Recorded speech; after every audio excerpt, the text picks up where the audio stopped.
What is up, YouTube? Matt McKeever here, and today we're going to be talking about appraisals. So I know when it comes to appraisals, a lot of investors, especially new investors, have tons of questions around how do appraisals work, what are the different approaches, because there are different types of approaches. And today our local mortgage experts, Josh and Aaron from the Findlay Mortgage team, are going to sit down with us and break down exactly what we can expect when it comes to appraisals.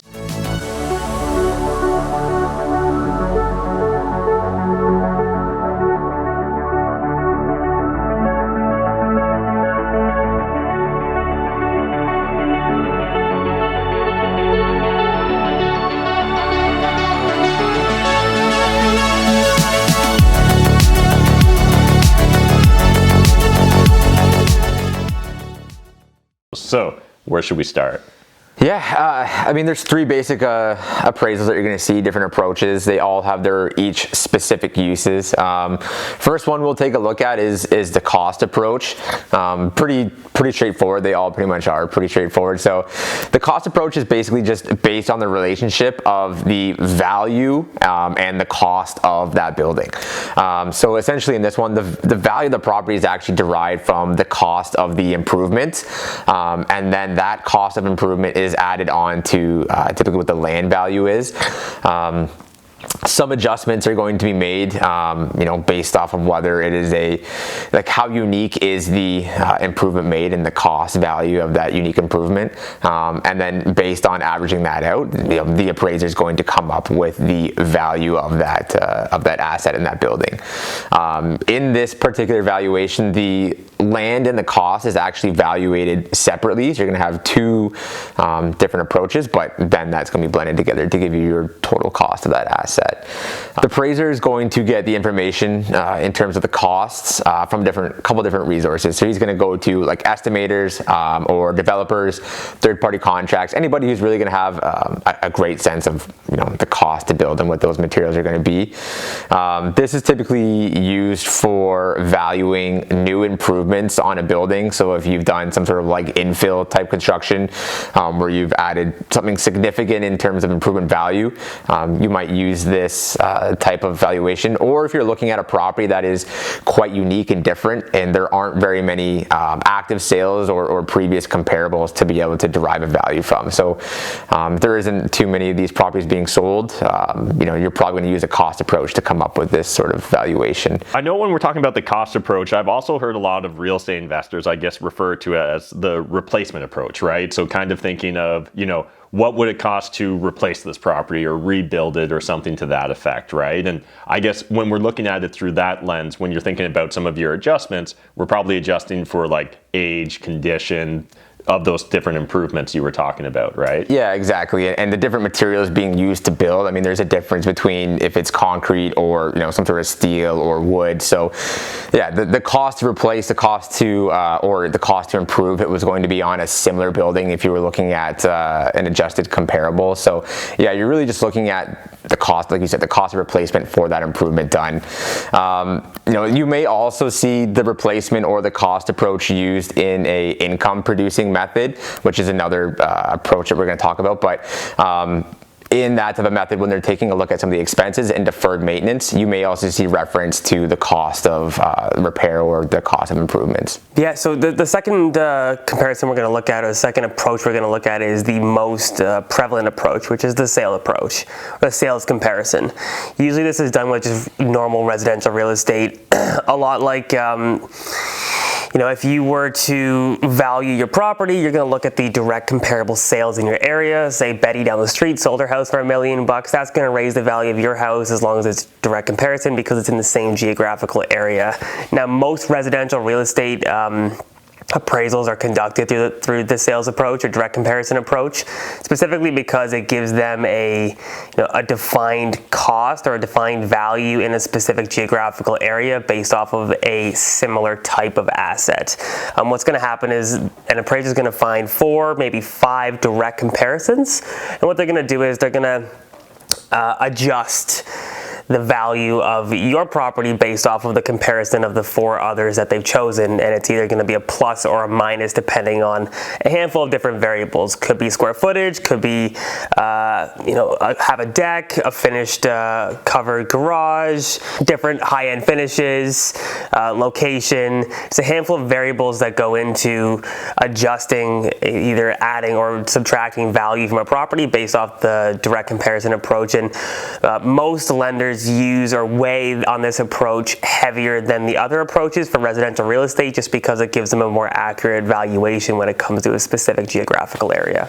The third approach that we're going to talk about in the last approach is the income producing method. So this type of appraisal is usually typically seen when we're looking at investment type properties.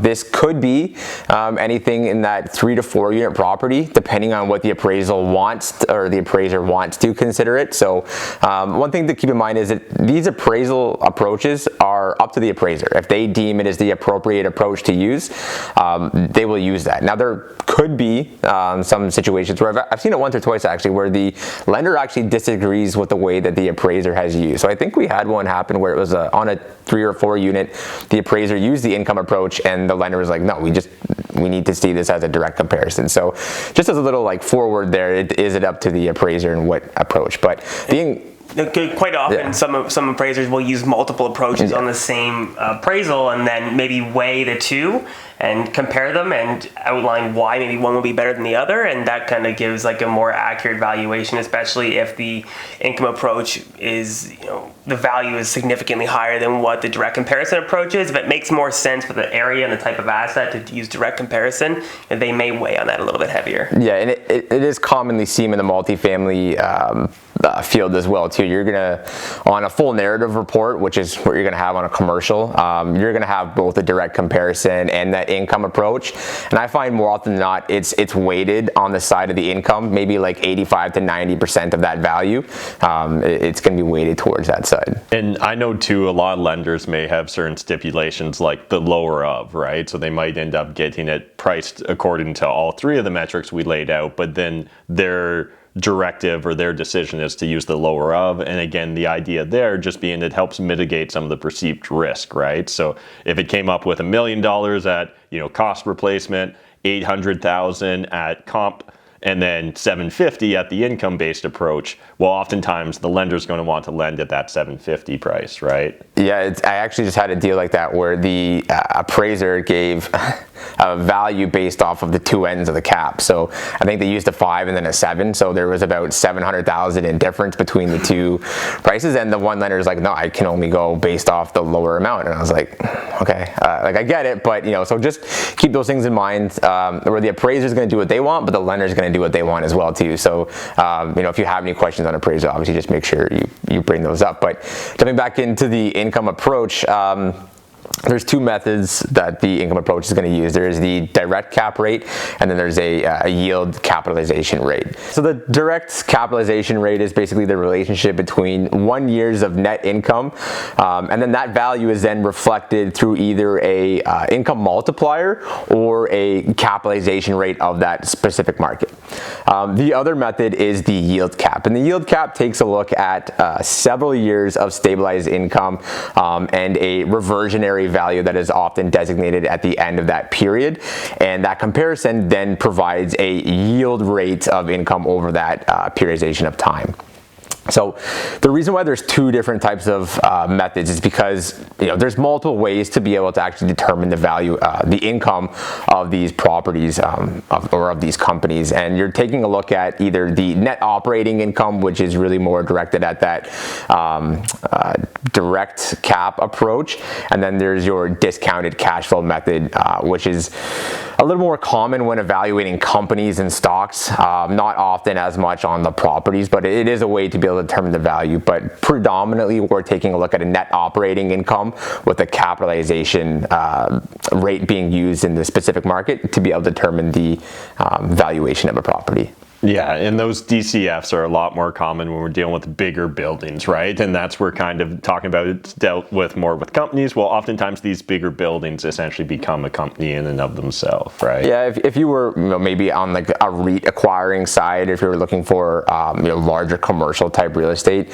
you're probably looking at the discounted cash flow method. But for the most part, with our standard investors in these medium to larger size residential, you're really just gonna be looking at a direct income, net operating, and the capitalization rate in that given market. Yeah, and I think understanding this approach is literally the golden goose of commercial financing.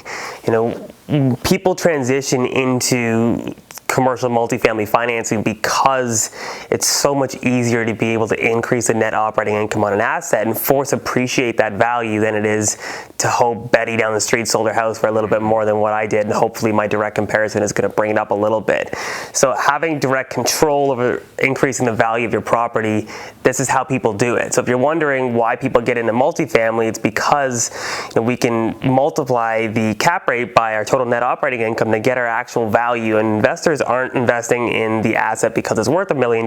They're investing in it because the revenue being generated on this asset is better than another building.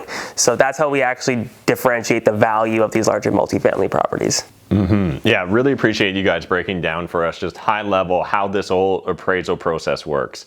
Again, it's important that you guys at home understand it's a very subjective or professional judgment oriented sort of industry, business, profession, whatever we want to call it.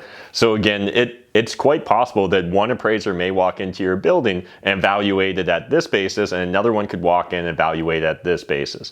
And understanding that there is some subjectivity here is key, because that also means sometimes it's a little bit malleable. And so understanding that and having someone on your power team that does, like Josh and Ehren, is really critical, because again, there's been times that appraisals haven't came in exactly where we expected it to come in at.